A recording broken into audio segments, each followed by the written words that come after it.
Omulabi wange omulungi wa Soul TV nkubuuzaako n'enkwaniriza nate olunaku olwaleero akaddewe kati programu yaffe ennimiro zaabu ebeera egguse nga bulijjo Flavia Luyiga mbaawo nnyo okulabika nga tutambula mu nsonga z'obulimi obulunzi n'obuvubi. Olunaku olwaleero tuzzeeyo mu nsonga za nkoko tuli Namalere ki ekitututte mu bitundu bino eby'Ekawanda. Dr. Issa Luyigale gye buvuddeko yalabikirako ku Soul TV ebibuuzo ne bibeera bingi ku nsonga y'enkoko ne ŋŋamba kanzije abibaddemu buli kibuuzo ky'obadde onsindikira olunaku olwaleero ogenda kubeera nga ofuna ansa yaakyo. Tambula nange sobole okulabika nga ate ebibuuzo byaffe bikwatagana ku nnunda y'enkoko kulaba nga tuzifunamu zaabu ate beddibwamu.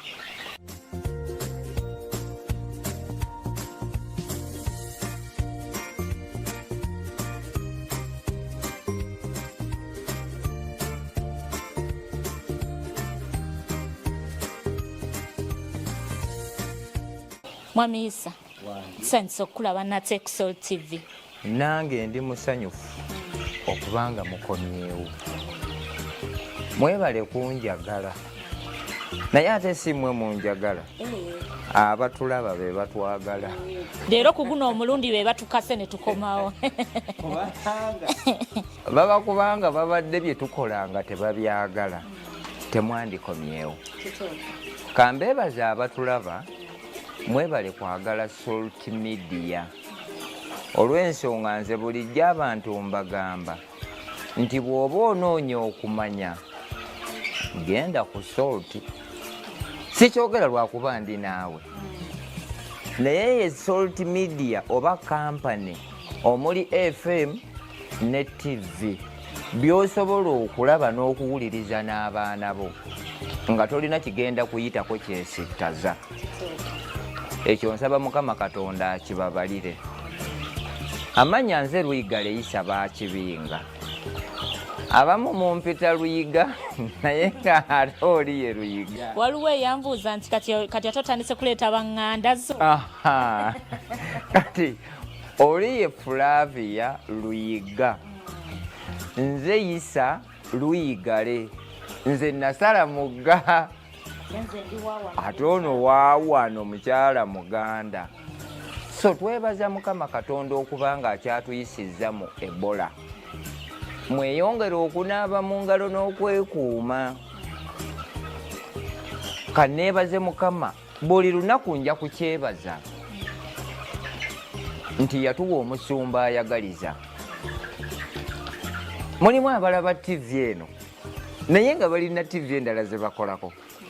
Nze ndowooza munoonye mukyala Luyiga ababuulire bo bakikola batya okunoonya ffe abali eno tubeeko kye twongera kubalaba TV yaabwe. Kuba kiruma nnyo okubanga olaba TV naye nga tulina kikugattako. Abamu ne bakuba amasimu alo kankuyimbiremu akapera ompa oluyimba olwo. Kati ffe tugamba nti bw'oba oyagala kumanya bikwatagana ku ngeri gy'ogaggawalamu n'ofuna zaabu. Salt. Teyanzanya. Dr. Issa, ebibuuzo nina bingi bannaffe abaakulaba bazze bansindikira ebibuuzo eby'enjawulo abalala ne bankubira essimu. Mbadde nsaba tutandikirewo obibaddemu kubanze nina answers ntono gwasinga okubimanya. Lindako.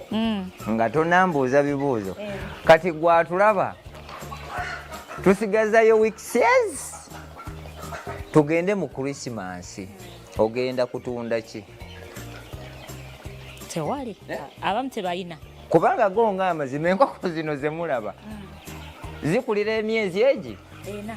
N'otunda. Olwo nkoko ki zino tuli mu nkoko ŋŋanda. Ennansi. Bibroira biba bya weeks 4. Ng'otunda. By the way nina omukyala bamuyita Costa alidde Ennimaka. Yaŋŋamba bwe nkulabako nkwebaze. Natuukayo ng'alina enkoko 8. Naye nga nagenda okutuuka eyo ng'ekizibu kyalina n'aŋŋamba neebaliza Luyiga simanyi kye ngenda mumukolera.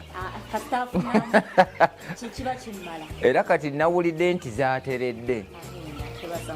Kati mu ebyo bwe mbagambira nti puroguraamu eno tetuyisa bivulu naye twagala kubawa biki bye mwetaaga tusobole okuva mu bwavu.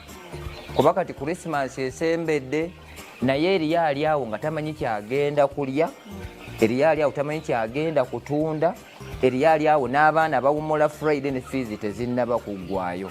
So kati ennimiro zaabu ye senta y'okumanya n'okutegeera bw'olina okukola okusobola okugaggawala ebibuuzo.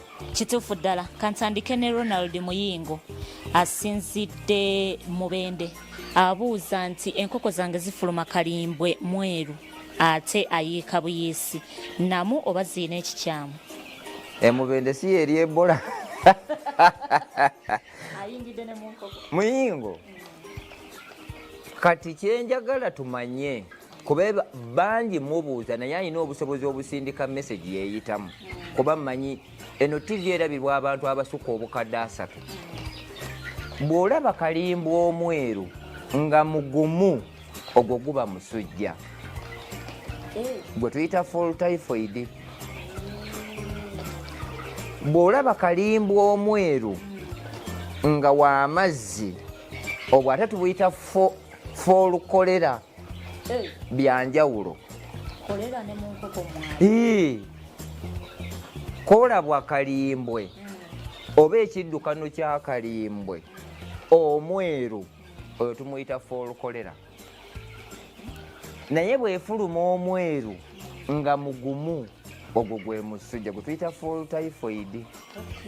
Kati kiri ekyekiddukano ekyeru kiva ku mazzi gezinywa na bukyafu. Wawe mpuliramu kolera manya nti oba bujama.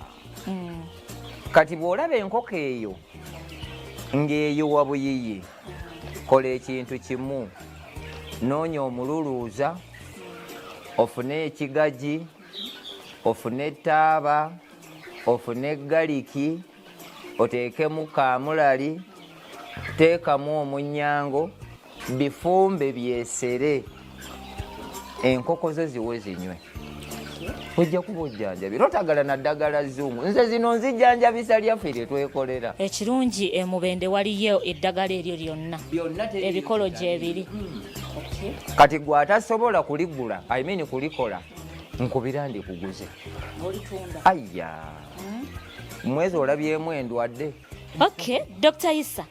Ndowooza newankubadde kino ekibuuzo sinnakifuna naye ndowooza tukigattira awo. Kalimbwe omutuufu alina kuba ng'afaanana atya?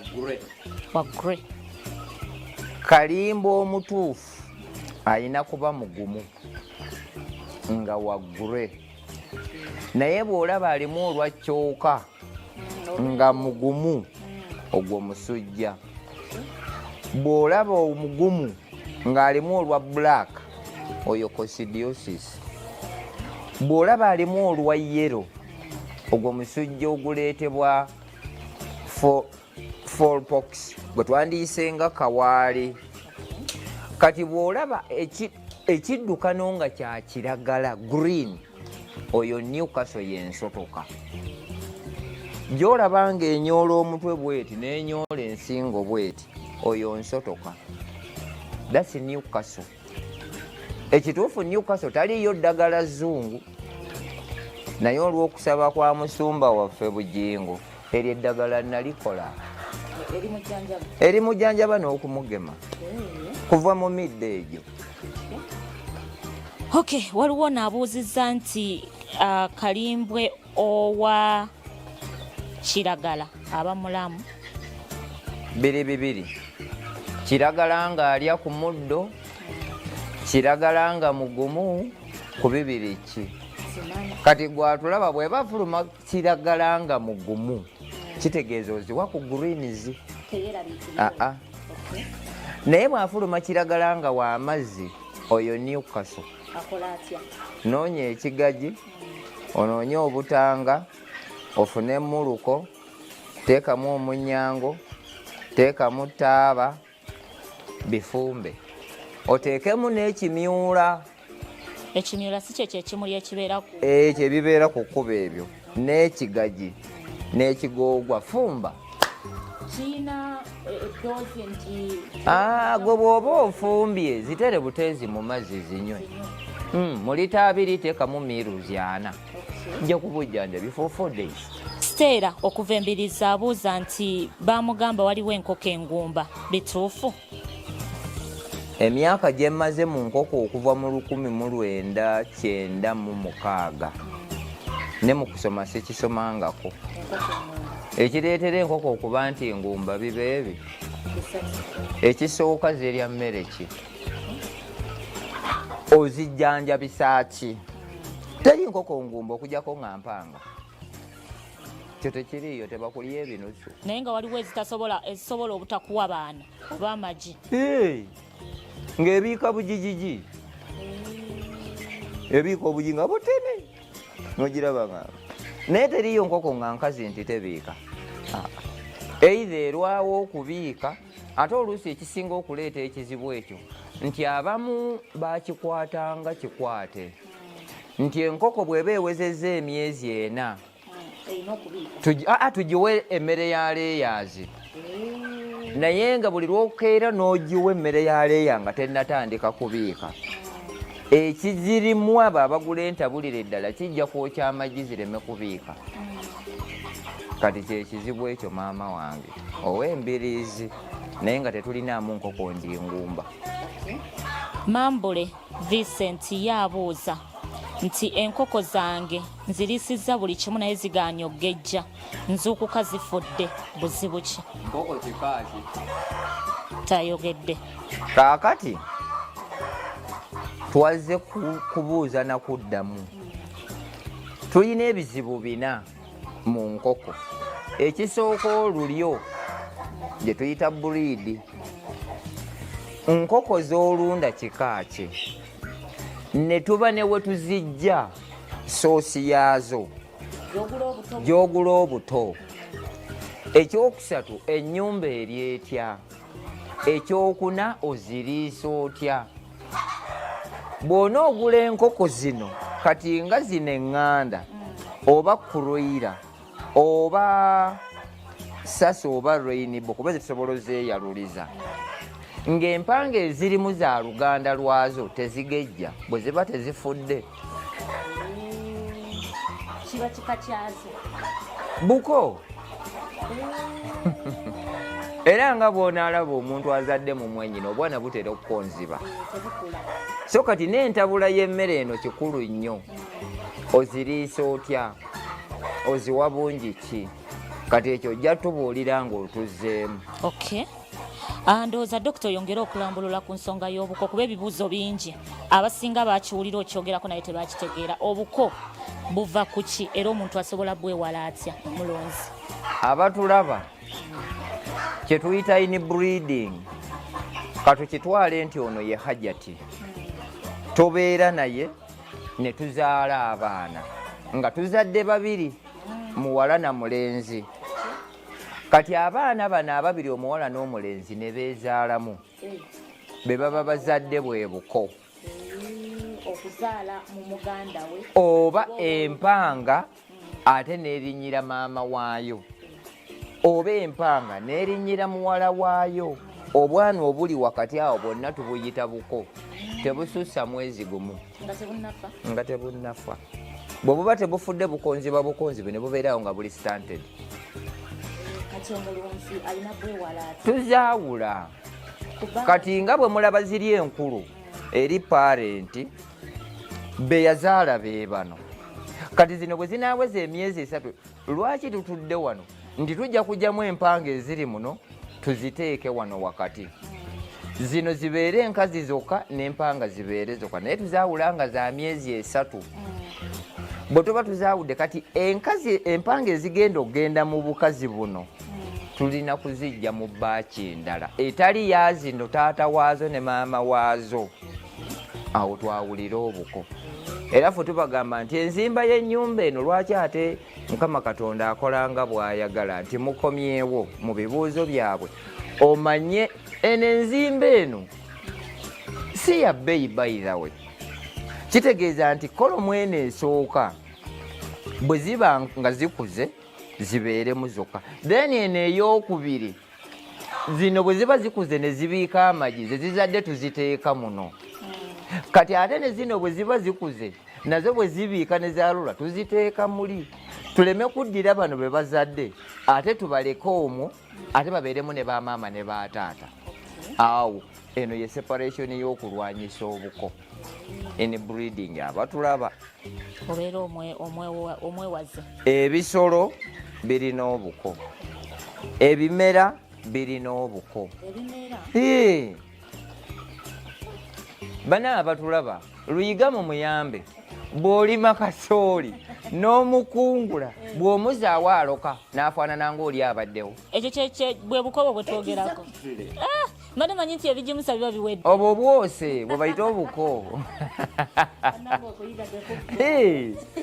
So kati ne bw'onoobigimusa naye ng'ozizaawo ebyo byennyini. Ate bwe tunaagenda mu nnimiro ate mujja kulaba engeri gye tukolamu kasooli okubanga bw'oguza omunwe bw'oti si gwonna nti ogusimba. Tuyina paati gye tutasimba. Eyo tugenda bisanga mu kulima tukyali mu nkoko. Okay. Nyasiri asinzidde Denmark abuuza nti wayogerako ku bijanjaalo naye saabifuna bulungi nasanga programu eggwa mu ndiisa y'enkoko. Laba ab'e Denmark mbaagala nnyo kubanga waliwo eyangulirayo kiro ya sukaali. Aya omanyi gano gonna maanyi ga Katonda naye ng'ate gayita mu musumba bugingo.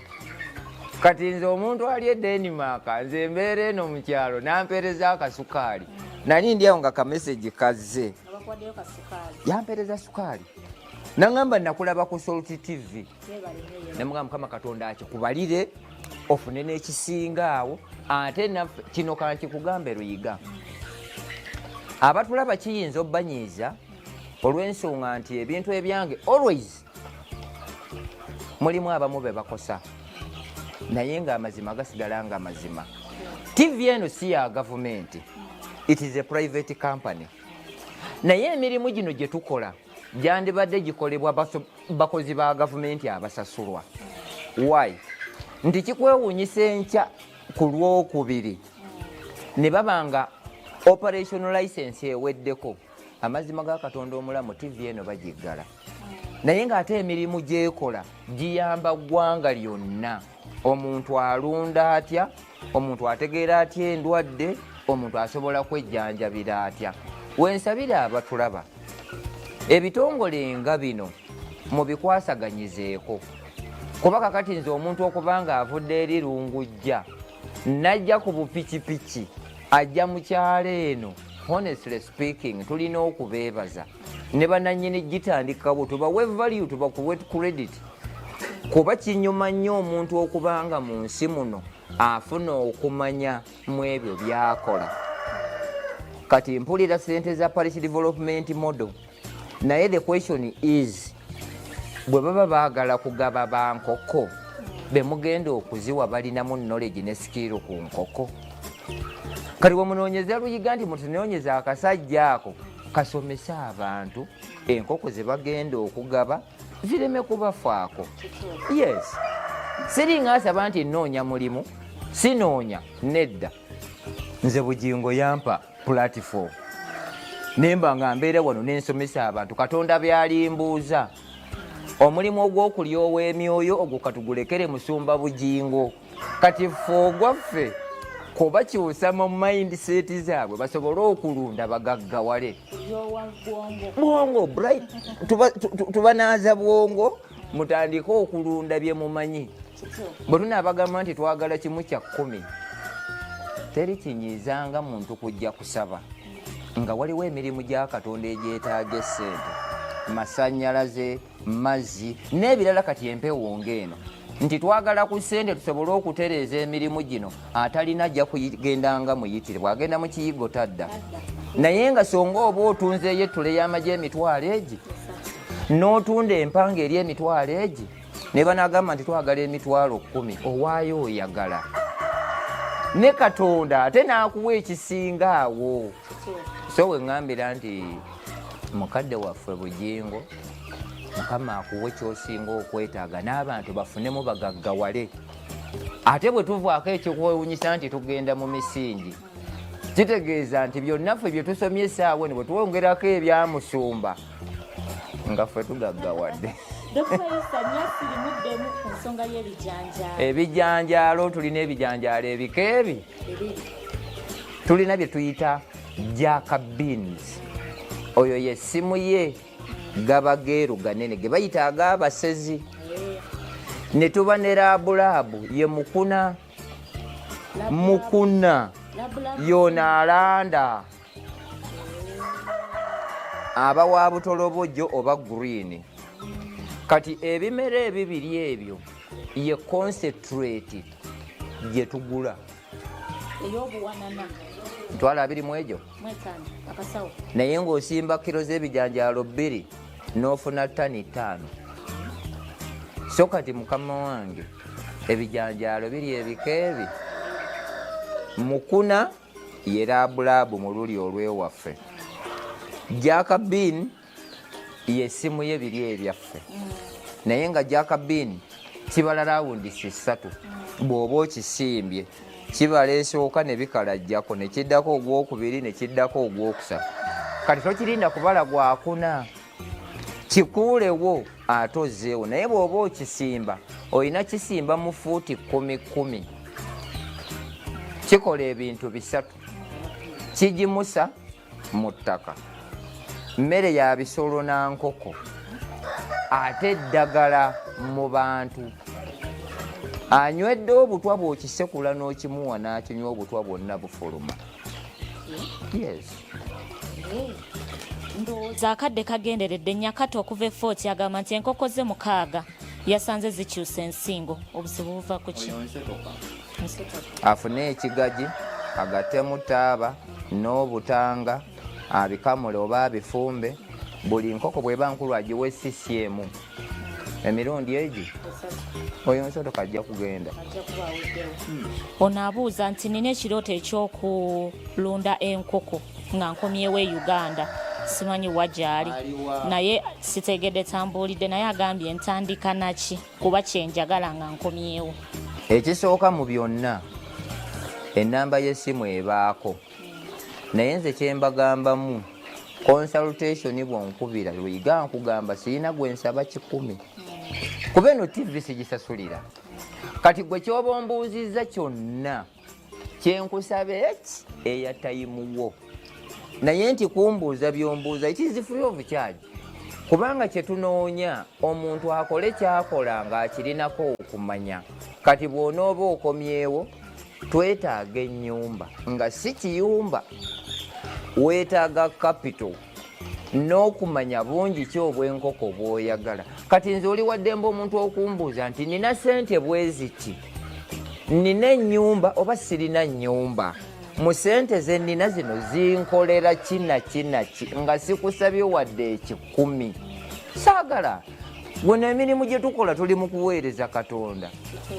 Bajja gye tubuuza nti mu nsi wakola kikonze Luyiga yankima ne nsomesa abantu ne bagaggawala era n'enkoko ne balunda ngamba nti Isa genda mu ggulu ate naabanga ate emmanjaaki.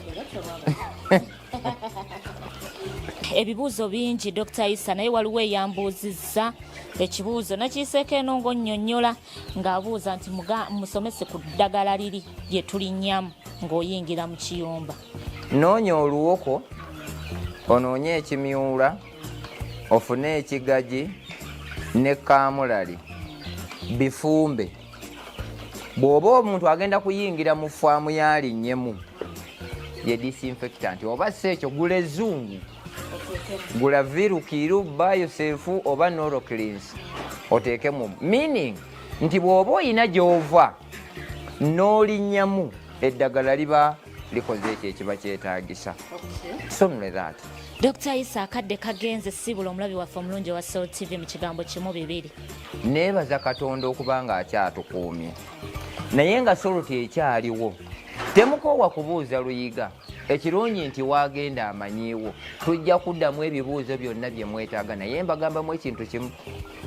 Nali musawo w'abantu amwe qualified medical clinic officer naye nakoowayo olw'ensonga nti abaali balwala nga balwalanga lwa bwavu na birowoozo n'ensalawo nsoma obusawo bw'ebisolo.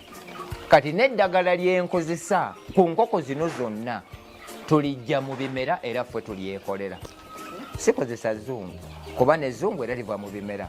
Saba Mukama Katonda abankumire benyiizizza nga mukola ebitaliiyo abantu mubawe eddagala n'enkoko nga teziriimu buko. Enkoko muzigeme nga bwe zirina okugemwa. Entabula y'emmere mutabule nga temuteekamu kasasiro. Abantu bafiirwa enkoko olw'obutamanya, sente zaabwe ne zifa. Saba Mukama Katonda abankuumire, tugende mu misingi. Nange essaawa eno bwe nvaako nga nzijayo kitabu kyange nga mpandiika. Mwebale nnyo. Weewaawo tweyanza nnyo tweyanzege Dr. Issa olw'ebyo byozeemu. Ndowooza omulabi wange omulungi wa Soul TV ebibuuzo bibadde bingi ddala naye akadde keeka tutemayo, wabula nsuubira nti ebibuuzo bye mwasooka okusindika biddiddwamu. Programu ya